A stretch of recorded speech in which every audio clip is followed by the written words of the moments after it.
చాలా మంది పేషెంట్లు కళ్ళు మూతలు పడిపోతున్నాయి మా ప్రమేయం లేకుండానే అని చెప్తా ఉంటారు. దీనికి చాలా కారణాలు ఉంటాయి. మోస్ట్ బెనైన్ కాజెస్ నిద్ర సరిగ్గా లేకపోవటం నుంచి మెదడు లేకపోతే నరాలు కండరాలకు సంబంధించిన జబ్బులు అయితే మూమెంట్ డిజార్డర్ సంబంధించిన జబ్బులు కూడా ఇటువంటి రుగ్మతతో ప్రెజెంట్ అవ్వచ్చు. ఎవరైనా నిద్రలేమి ఉన్న వాళ్ళలో కూడా కళ్ళు వాళ్ళ ప్రమేయం లేకుండానే మూతలు పడతా ఉంటాయి. ఎస్పెషల్లీ వీళ్ళకి అబ్స్ట్రక్టివ్ స్లీప్ యాప్నియా అనే డిజార్డర్ ఉంటుంది.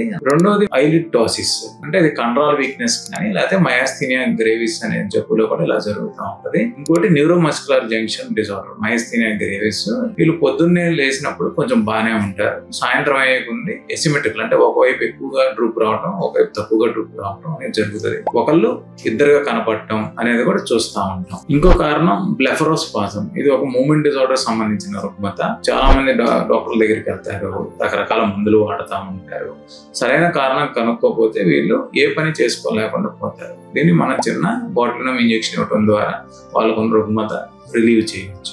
ఇంకొక కారణము డ్రై ఐస్. డ్రై ఐస్ వల్ల కూడా చాలా మంది ఫ్రీక్వెంట్ గా బ్లింక్ చేస్తూ ఉంటారు. సో ఈ డ్రై ఐస్ మనం ప్రాపర్ గా ట్రీట్ చేసుకోవాలి. ఇంకోటి మెదడులో కణితుల వల్ల గానీ పక్షవాతాల వల్ల గానీ కళ్ళు మూతపడటం అనేది జరుగుతూ ఉంటది. సో కళ్ళు మూతపడటం అనేది ఒక సింప్టమ్. దీనికి సరైన కారణం చూసుకొని మనం ప్రాపర్ గా వైద్యం చేసుకుంటే కనుక రిలీఫ్ దొరుకుతుంది. Thank you.